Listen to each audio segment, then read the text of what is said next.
everyone, this is Fantasy-esque and welcome back to the Sims 4 Royal Witch Kingdoms. Today we are picking up with the noble family of Holdigan. So let's have a chat about what's gone on in the movie.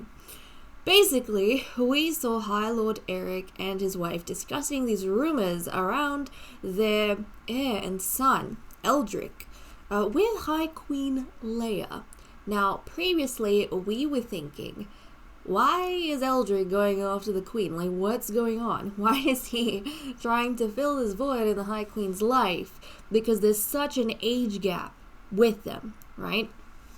And we found out in the following scene of the movie, while Eldric was talking to his youngest sister, Samara, that actually, High Lord Eric is the one who told Eldric a few things, taught him on the side, and then sent him off to Queen Leia, hoping something would happen. So his father's the one that pushed him.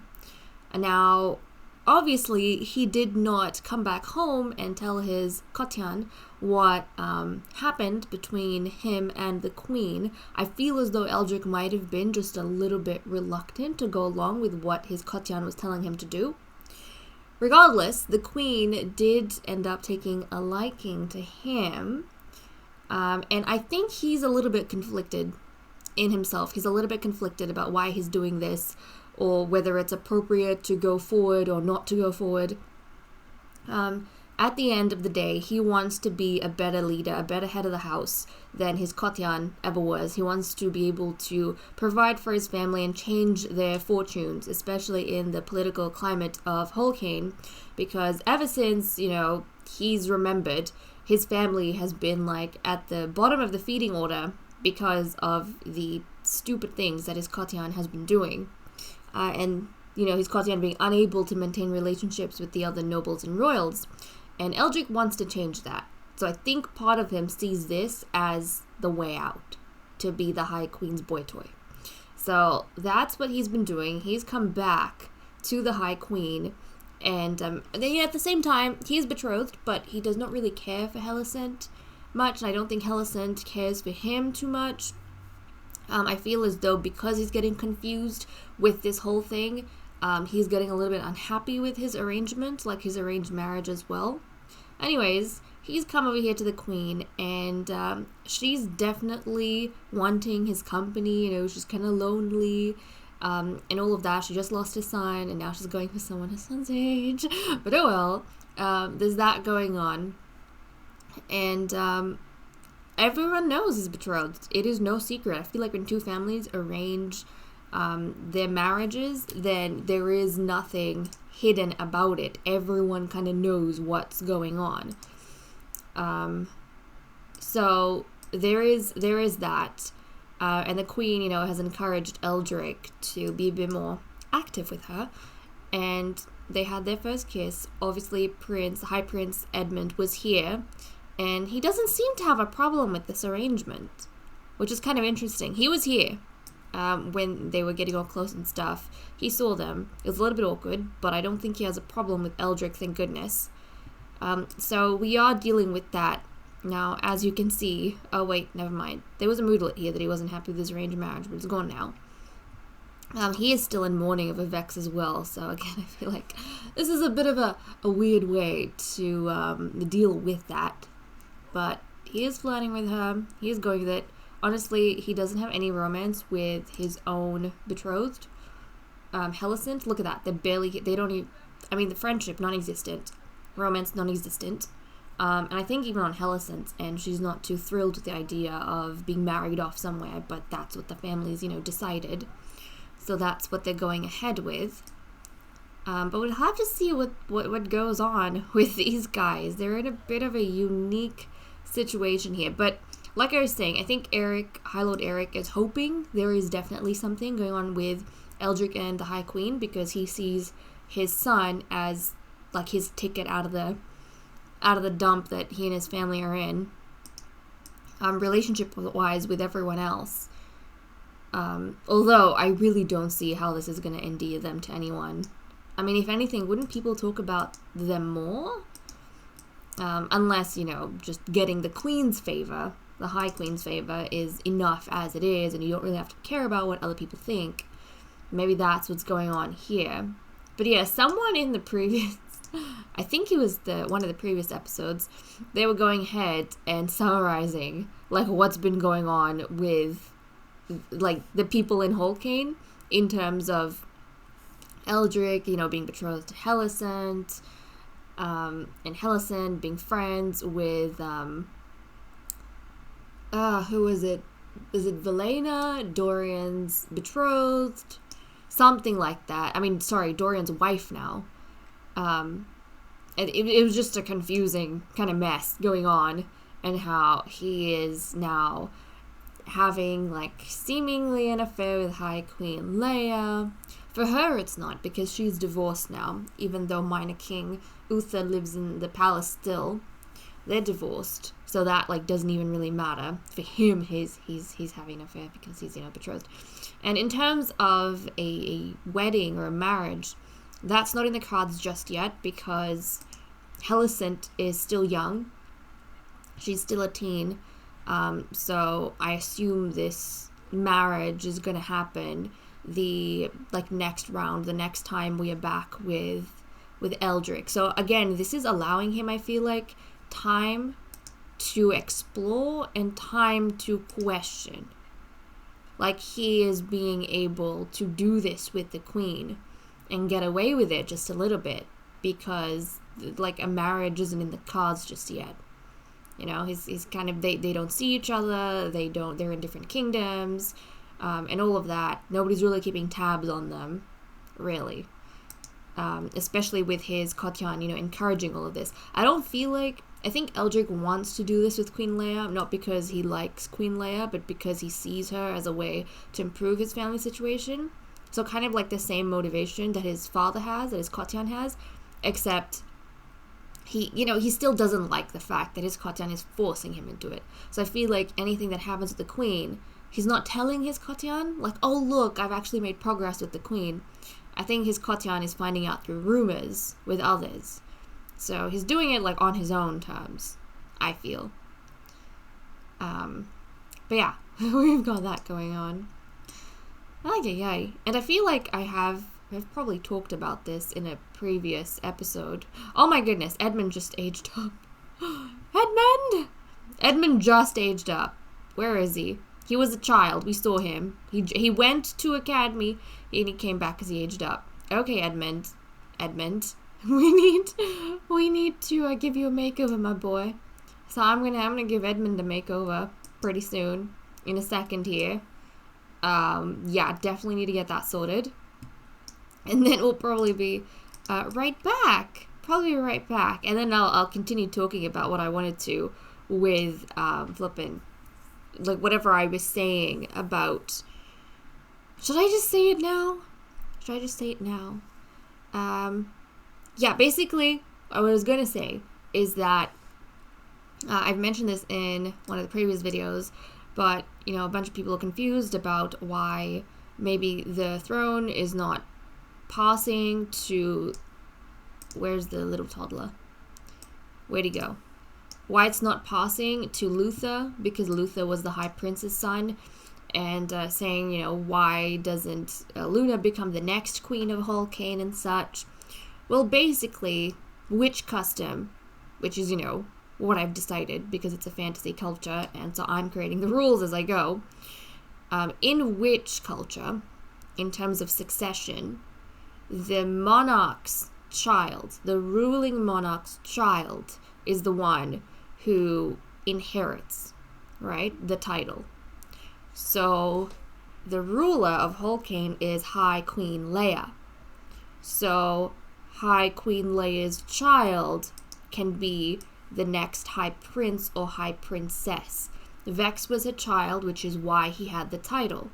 Now that Vex is, like, dead, has passed on, then you have to look at another child of High Queen Leia. And she luckily has another son. She has Prince Edmund, so that is why Edmund becomes the new High Prince.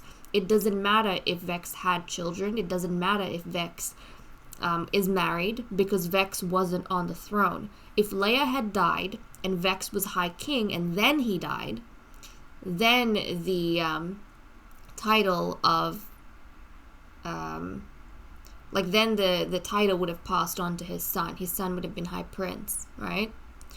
But and then maybe his brother or Luna would have been a regent until the child came of age, or maybe Luna would have ruled in his place, or Edmund, something might have happened. Luna probably would have ruled in Vex's place in that instance, and then they would have had a kingdom ready for the son when he came of age. But because Vex was still High Prince when he died, he was not the ruling monarch. His mother was the ruling monarch, and so the mother still has another child, and that child becomes the new High Prince. So that's kind of the situation going on for those of you confused, and that's how succession will work in the witch households, whether it's noble and whether it's royal. Another thing, you guys were asking, oh my god, Kenzo's aged up. You know what? I'm just going to chat for a little bit more, and then I'm probably going to just do all their makeovers in a go. I'm going to do their makeovers together. But the other thing one of you lovelies were saying in the comments is, well, now it's escaped me. I got distracted by flipping Kenzo, and now I can't remember what I was going on about. Darn it. We're talking about succession. Oh, yeah. So, in the previous episode, we had the betrothal between Lion and High Princess Faina. So, some of you lovelies were saying, well, wouldn't her family arrange her marriage with a noble? Why did they arrange it with Lion? Maybe we've forgotten this, but Lion is noble, guys. He is from a noble house. We essentially have no common houses. We have the noble houses, and then we have the 3 royal houses. So all the drama, all the stories that are happening, it's happening among the upper echelons of society, essentially, in the witch world. We don't look at the commoners and such. So, Lion, he is from the house of Holbart, which is a noble house of, it's a noble house of Hulkane. So, High Princess Faina, she is betrothed to a noble male. He is a second-born noble. So, in case you guys were confused about that, there we go. We did have her marriage arranged to a noble, mainly because there was no, if I'm not mistaken, there was no royal male for her to get betrothed to. So her family had to look for a noble male. And so, out of all the noble males available, they liked Lion.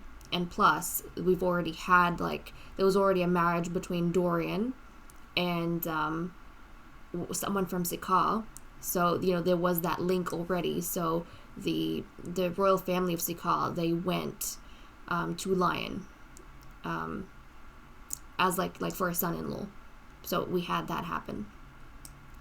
But, okay, I'm going to go now. I'm going to deal with all these makeovers of kids who are just aging up left, right, center, and then we'll continue. Probably not back at the palace. We might just return home to see what's going on with the others, perhaps. So I'll see you guys in a second. Okay, it's almost 1:30 p.m. on Tuesday. We are back at the Holdigan estate with Master Eldric, and I have given our High Prince Edmund along with Kenzo a makeover. So, unfortunately, they're not here with us, but I think we can dive in to the sim profiles and take a look at them. So, this is High Prince Edmund after his makeover. Looking quite dashing. Very much like his Kotian, his Tetrala Kotian. He looks like King Uther, his coloring, his hair color with the red hair and the dark skin. The eyes I'm not too sure about. If he gets them from the queen or from the king. I think we have pink and red going on. He's got the red eyes. His brother is the one who had the pink eyes. And his nephew, Luther, also has pink eyes. Edmund has red eyes. But, okay, we've got that. And then we have Kenzo. So this is Master Kenzo. In case you guys are confused, he is Eldric's brother-in-law to be. Hasn't happened yet, but he is Hyacinth's younger brother, her younger Vlaro. So that's what we have going on with these guys. Now I wanted to take a look at what the Simmies want to get up to. He's chatting with his Kotian over here. I wonder... Look, ask what happened. I mean, he's asking his Kotian what happened. His Kotian's probably freaking out as soon as he's come home. Like, there's these rumors. Is there any truth to them? And I think Eldric is trying to calm his Kotian down. Like, what are you on about? Obviously, there's something going on. And I think the butler, the servants, you know, people see and people talk. And that's how news is spreading, and that's how things are getting back to Eric. And he's being a little bit miserable, I feel, because his son is not telling him what's going on. But I think he has his hopes up. He has his hopes up that Eldric is going to listen to his suggestions and, you know, get involved in something. Even though they know it's not right. They have an agreement with the Siddeley family, and, you know, there is a betrothal there. In fact, Eldric is the only child in his family to have a betrothal, and his youngest sisters, at least the way things are looking now, they will not be getting, you know, married off. So, really, this is the only connection his family is going to have to another family. And so, I don't know what it says about these guys that they're willing to risk that alliance. It is the one alliance they're going to have in their household, and they're willing to risk it. But it also makes sense why they are so desperate to get Eldric into the High Queen's bed, because they don't have other families to rely on. They don't have other friends, alliances they can make with the daughters, because all the heirs have been, at this point, married off, or partnered up, offered for, right? So really, the only ones they have are the Siddeleys, and the Siddeleys, they don't exactly have the best reputation either in Sikaar. So they feel as though maybe they're forced to go out of their way to do something that others wouldn't typically do to get their family out of this rut they're in. So, okay, there's that going on. And I feel like with Amatrith, she's kind of going along with it. At this point, I feel like she's been so subservient to her husband that she's kind of brainwashed just a little bit. Like, she's living in her own little toad's well. She's not necessarily questioning whether this is wrong or whether this is right. She's kind of going along with what her husband wants because, you know, that makes him happy. And she thinks that if he's happy, the family's happy. And this is what, like, small happiness, this is what it means. Unfortunately, because that's the way she's lived so far. Okay, Samara, she actually wants to get to know Velena, so I feel like maybe a visit next door is in the cards. Or actually, maybe we can invite Velena over. She is friends with the mistress next door, so that's actually quite nice. Look, and Velena's calling! Oh my goodness, guys. Oh, look at this. This is what I was talking about. This is what I've been talking about. I don't want to force, apart from, like, the consummations, I don't want to force the expansion of families because I'm relying on the fact that the game is going to give me these pop-ups. And look, we just got one from Velena, and they did just have a baby recently. So this is actually really cool. We've been thinking about trying for a baby lately. Do you think we should do it? We want to, but we're not sure. It's a huge responsibility. What do you think? We are going to encourage them for sure. Yep. They're going to go ahead. They're going to try. And then, unfortunately, I think we'll miss that pregnancy. We've been lucky so far that, you know, we've been with every family that has had a pregnancy or it's fallen into our play order. We're going to miss this one with Velena.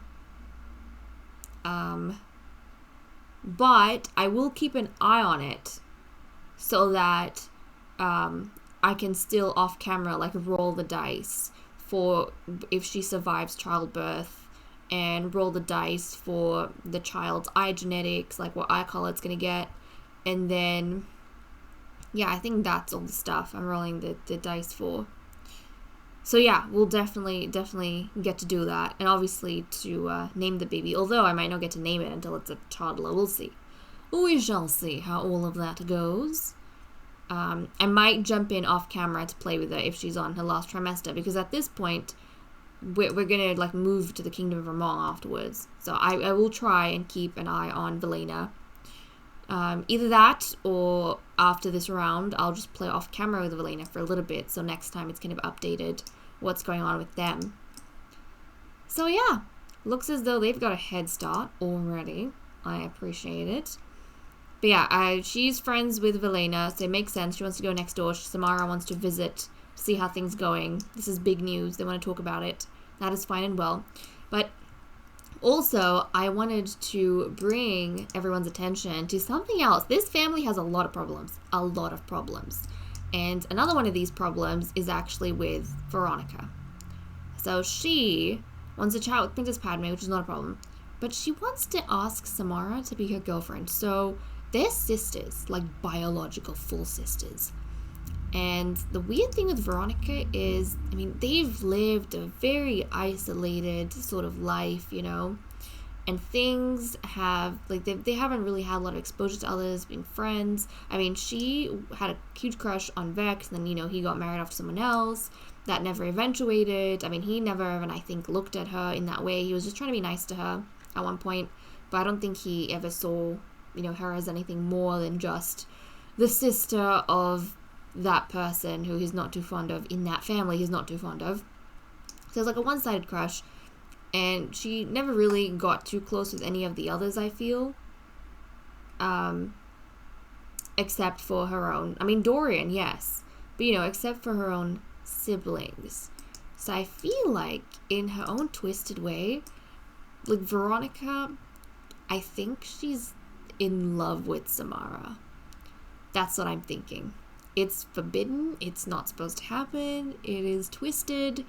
But whatever, like, however they've grown up, and however, you know, her emotions have developed in whatever way, I think she is in love with her younger sister, which is very odd. Obviously, Samara does not feel the same way. She does not. Obviously, she's just platonically thinking of her sibling as a sibling. But Veronica, she's in a very weird place right now. And I feel like if this came out, if people found out about this, obviously she has to hide it. It is a big no-no. But I think if people found out about it, it would create even more rumors for this family, and it would destroy them even more so. So, you know, she's having to cover it up and deal with it and all of that.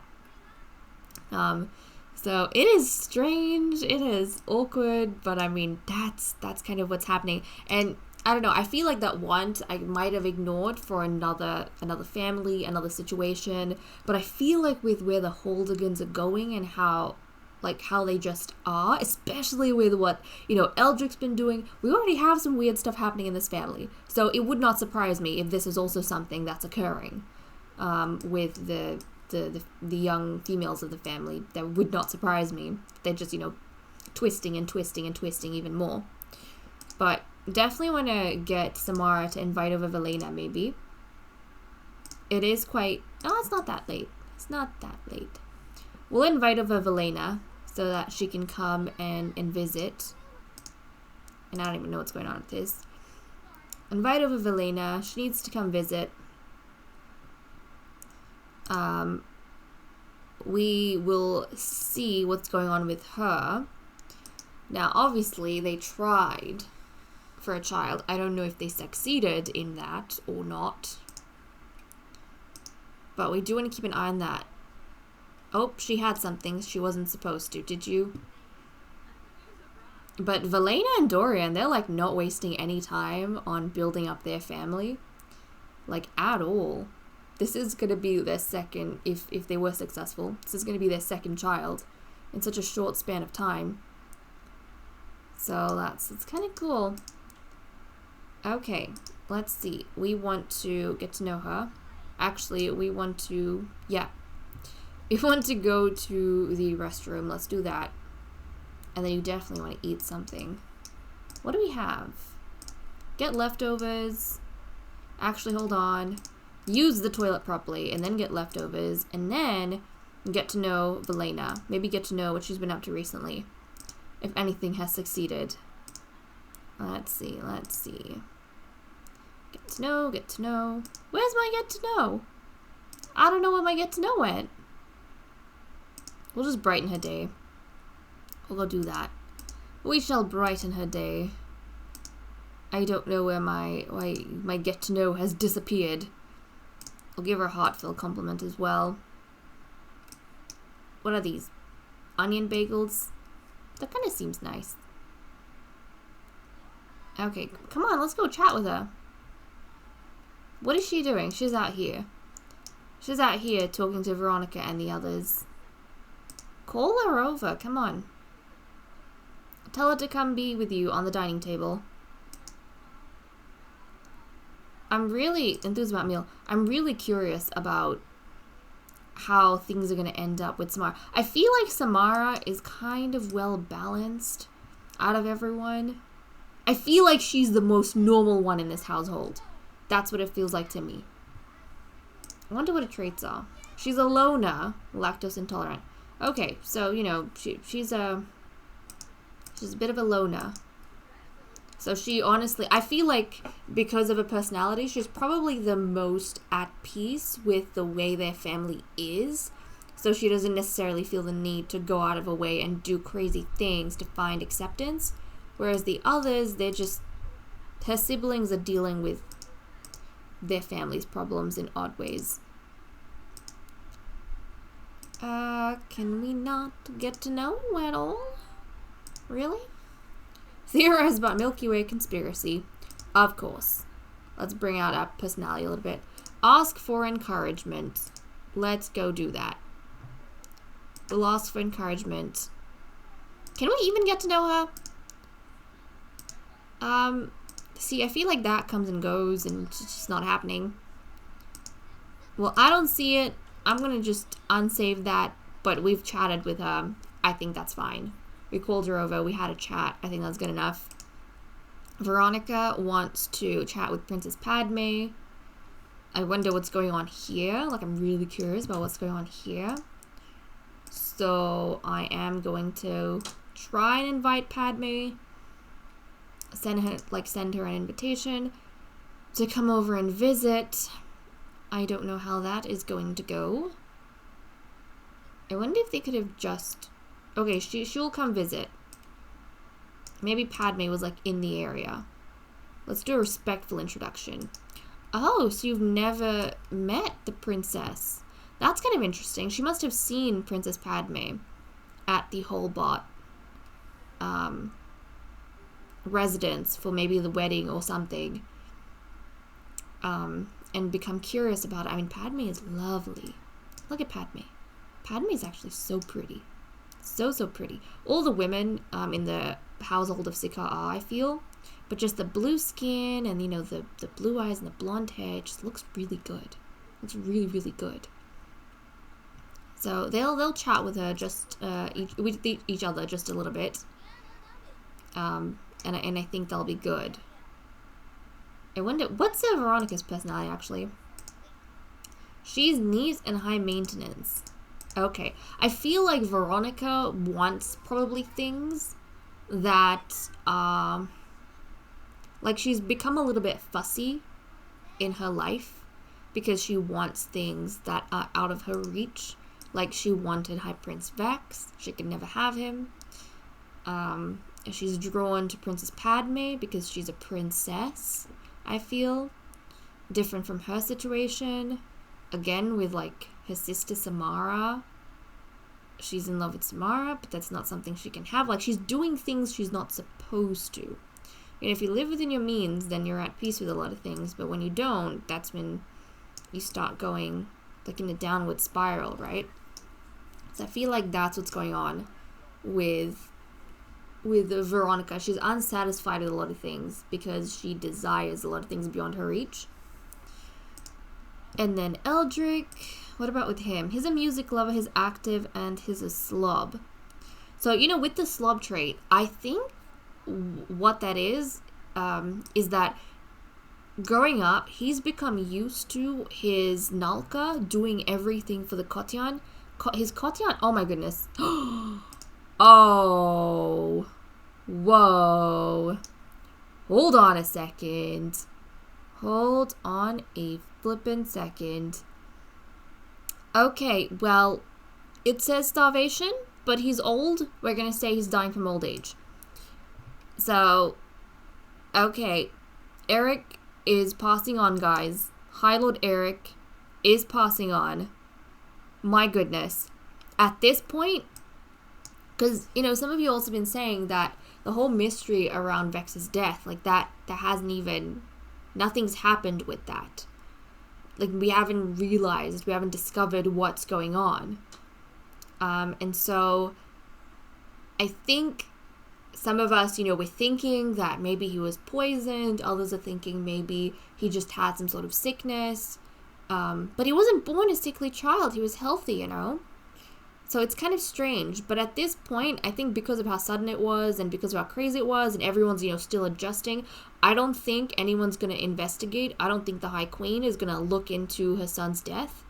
I feel like that is going to remain a mystery for us for just eons to come, because I don't think it's just in terms of what High Queen Leia is thinking, I don't feel like it's the right time to dig into all of that and find out, like, who is to blame, because that could create more problems. Hulken's already, you know, in a fragile state. Their monarchs are really old. Their High Prince is quite young. I feel as though it's just, oh look, Chilla's ghost is here. But I don't think Leia would want to go into any of that and make more enemies, you know? Or bring out more weaknesses in their family by saying, you know, someone was able to get to us like this. So I think that's just going to be covered up. His death is going to be covered up. Nobody's really going to speak much about it. In terms of Eric, though, he is old. So again, I feel like the same thing. People could say, oh, he died from old age. But you know what I think, guys? You know what I think? I think he was poisoned. You know who? I believe that Eldric killed his own father.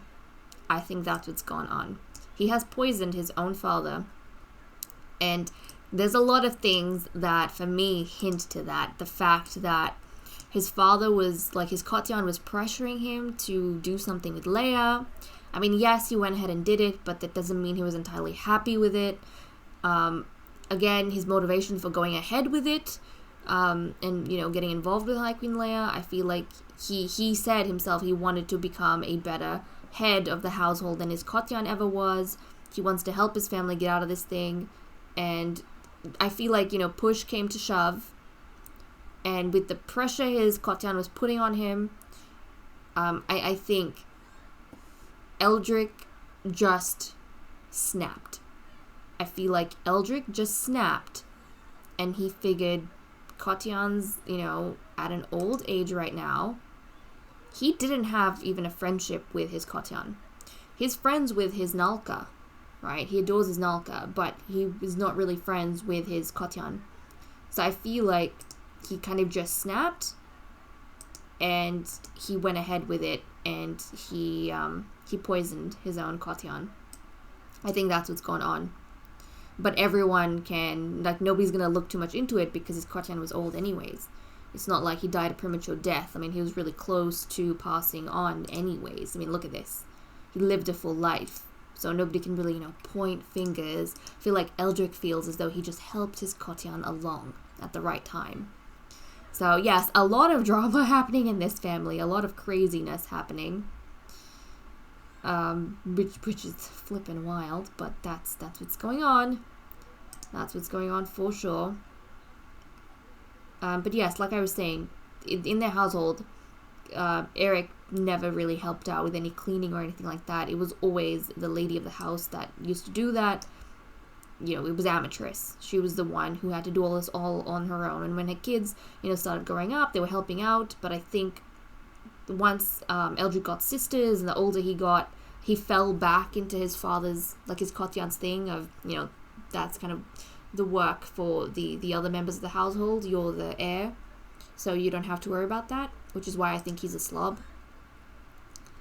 And then active, they live on a flippin', you know, they've kind of got a farm set up, so it makes sense they're constantly working to me, and so they'd be fit that way.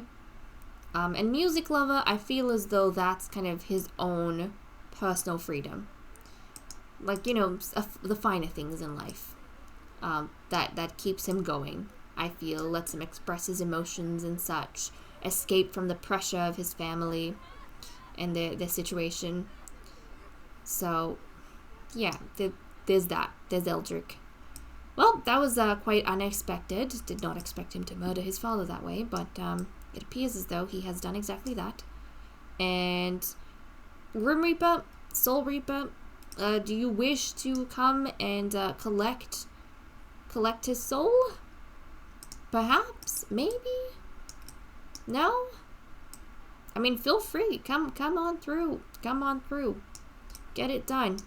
Okay, so everyone is going to now mourn his death. We're gonna deal with this, and now that High Lord Eric has passed on, we do need to shift. We need to make a little space for him, like for us to put his urn, kind of like how we have at the palace. He's the first elder to pass on, but it wasn't natural. It was murdered by his own son. So yeah, we've got that going on, and then I think I've got to figure out what's happening. Obviously, Eldric is going to be the new High Lord of this house. So there is that. Amatress, you know, she still has a title, but she was never High Lady. She will stay Lady. But her son is going to be the new High Lord of Holdigan. So, okay, let me go deal with all of that, and then we'll be right back. Okay, it's 6 a.m. on Wednesday. Eldric has officially become the High Lord of Holdigan. As you can see, he is now dressed in his proper attire for High Lords, just like his father was, except his color is blue. So all his outfits have been updated to follow in that theme. And he has also now assumed the master bedroom, because, you know, as High Lord, that is where he will sleep. Now, I gotta get rid of... Right, there we go. So, now Amatress, she has been moved into Eldric's old room, so she will now sleep here. And her son has the master bedroom.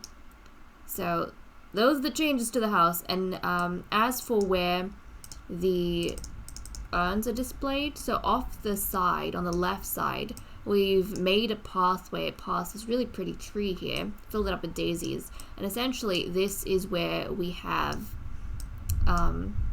the resting place for members of this household. So High Lord Eric Holdigan, his urn is over here. And actually, we should probably get everyone to come mourn. But also, everyone's really sleepy and dangerously tired. And they could also die, so let's not do that. Let's see if we can get Amatress to resume the eggs and toast. We'll get everyone else to... Okay. There is no... Go help out Yonalka. Clean out spoiled food. See what we can get. Is there any leftovers? You might just have to have a quick meal. I think that's what we'll do, because this is awfully dangerous. Let's eat stuff, because I don't think we want to leave these guys as is. So everyone just have a quick meal. Let's go for that. Let's see. Let's have chips. Why not? You. What can you have? Have some flippin' cheese crackers. Come on, let's get going. Oh, what's this? Ooh, this is kind of cool. But yeah, let's go for it. Oh no. Great. There's a flippin' fire. Oh no. No. There's a fire. Is anyone gonna help her with the fire? Let's see. You know what else I'm thinking of, guys? Typically, you would try and save your Sims in this instance, right? Like, we haven't had an incident, I'm pretty sure so far, where anyone's been on fire from something like this. Now, typically, I would always dive in to save them, right? Obviously. But I'm because I know some Sims, they will go and put out the fire on their own, depending on their traits, perhaps. But others, they don't. They kind of just stand around and freak out.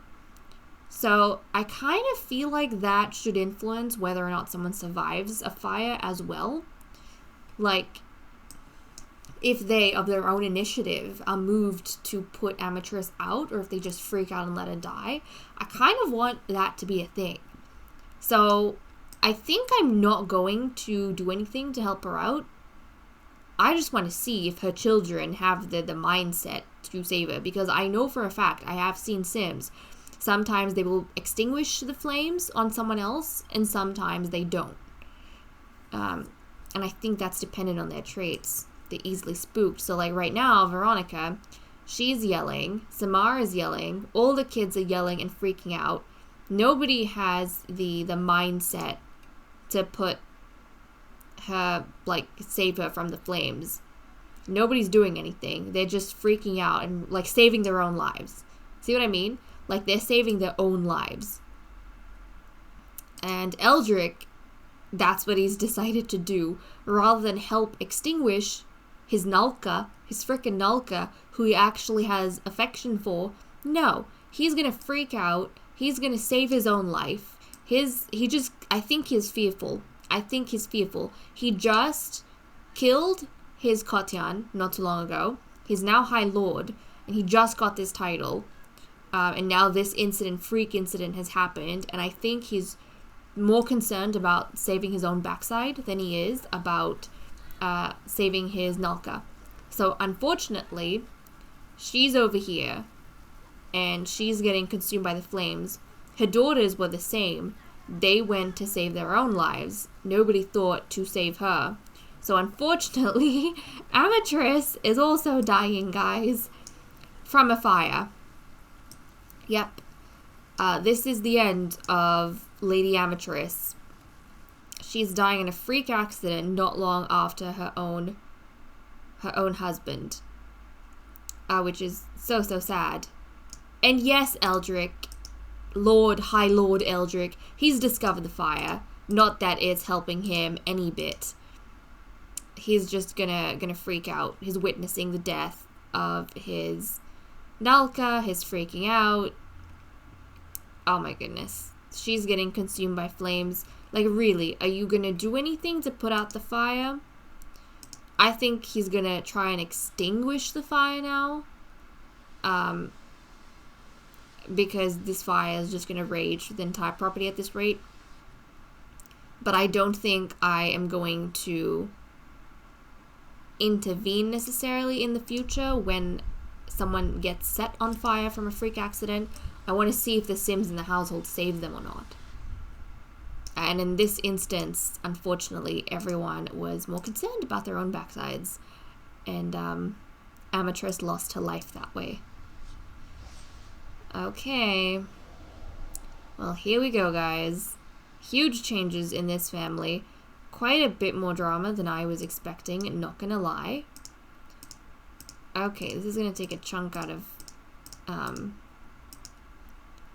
Oh, geez. Can we not replace this? Well, there we go. Lady Amatress Holdigan. Poor her. Poor Amatress Holdigan. Her children in the end, I mean, how did she live her life? She, slaved her whole life for her children, essentially, and family. And in the end, they didn't even think much of her. They were more concerned about their own lives. Okay, so we're just gonna pop in Lady of Holdigan. There we go. How unfortunate, how unfortunate. And the kids haven't even had like a proper mourning period yet. I mean, they still are in the mourning period, but I want them to come and mourn the tomb, like their urns, their parents' urns. So things have changed very quickly for this house. Like, very, very quickly. Okay, you come and grab yourself a quick meal. Or just drink some milk. Really, there is, like, no one here to help you. So you're gonna have to sort things out on your own for just a little bit. We'll do a ham and cheese sandwich. Now, he is unmarried right now, so he doesn't have a spouse to fix things, to cook things, to clean things. He doesn't have that yet, and he's High Lord. That's not his job, right? Thankfully for him, he's got two younger stagders, two younger sisters that can do that for him. Because, you know, they're not going to be married off. They're staying with him, at least for now. They're under his protection, and so they also have certain duties they need to perform around the house. So that'll definitely be something for them. I hope they eat at the academy, otherwise they are going to be like dead meat, literally. But for now, I think he's just going to have to deal with it for a little bit. Like, he's going to have to do a little bit of cleaning up because, you know, his stagders, they're also young. They're also young, so when they go to academy, it's not like there's anyone here waiting on him. So we will get that sorted. And I do want the youngsters to come back home, and I want them to be able to mourn their parents together. I feel like that needs to happen. So we'll go do that. We'll do that. And I didn't realize this before, but it's kind of cool that because these flowers are here, they kind of guide the way your Sims walk. And they're not walking through the flowers. I never realized that before. But if the flowers weren't there, they wouldn't follow the dirt path, you know. That's kind of cool. I like it. I like it. So it kind of makes me happy that I put the daisies down on this side too. I'll make them walk in the right direction. Okay, he's just exhausted. He's very, very tired. But I'm going to wait till his siblings come back, and then we'll get them to mourn together, and I think we can wrap up the episode. Right. His sisters, his stagders, they're back from academy.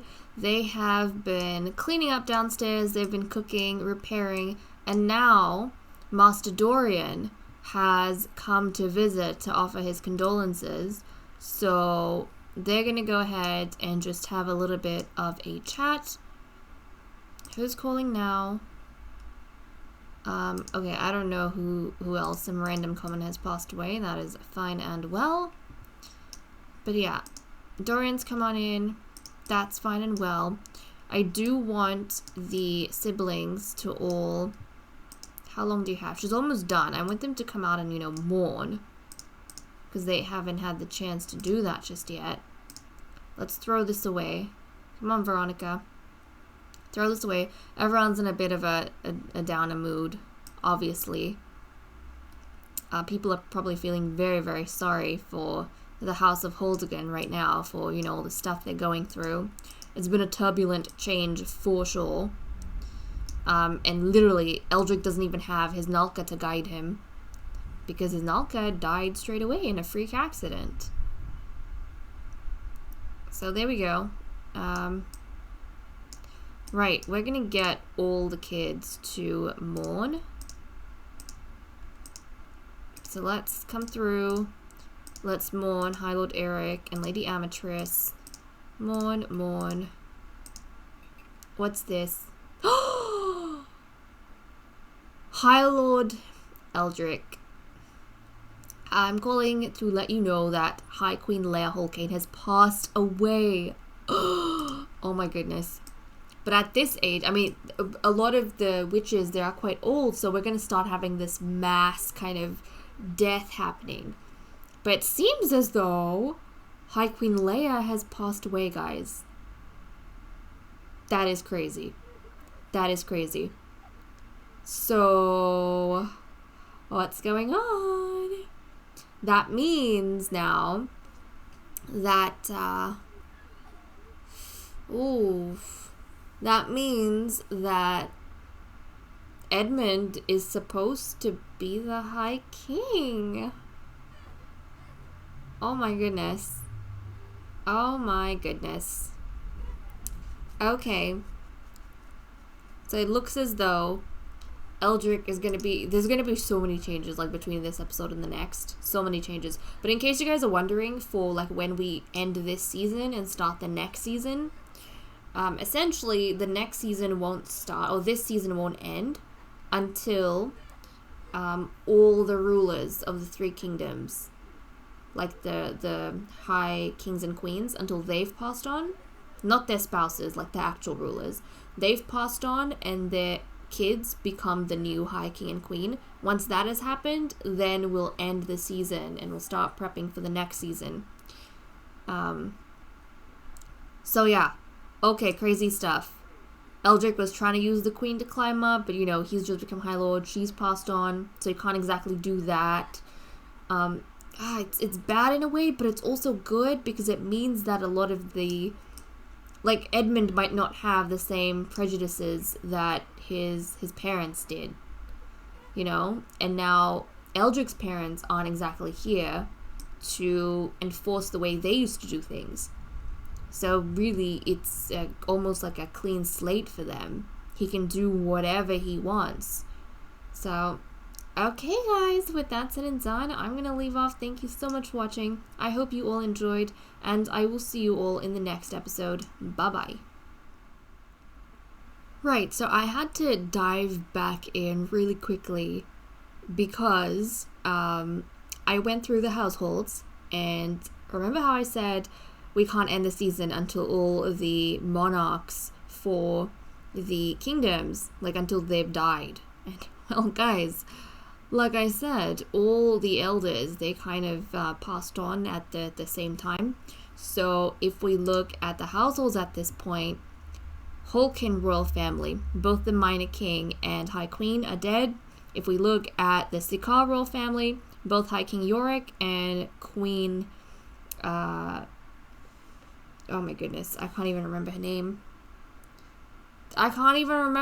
Nala, there we go. Nala, she has died. If we look at the royal family of Ramong, both High King Asterix and Queen Xena, they have died. So that means this is the end of season 1, guys. This is the last episode this season, which was very sudden. I wasn't expecting it, but there we go. Things have happened. And now... Lord Adrian, he has, if I keep playing for a few more minutes, he's probably going to pass on too. So now I have this big job of cleaning up, setting everyone's urns. I need to update everyone's titles. I need to make sure I give them the appropriate makeovers now that they are heads of the houses and such. So I'm going to put Ages on freeze. I'm going to deal with all of that, and I don't know how long it's going to take for me to get this in order.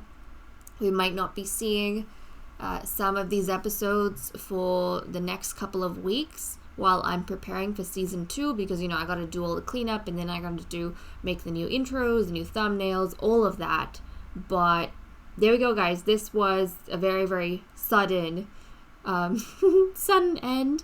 But that's how things have happened. I hope you guys enjoyed this episode. It was quite eventful. We had a poisoning, we had an accidental death, we had affairs, both the, the non-incestuous and incestuous kind. And, yeah, we've got stuff happening.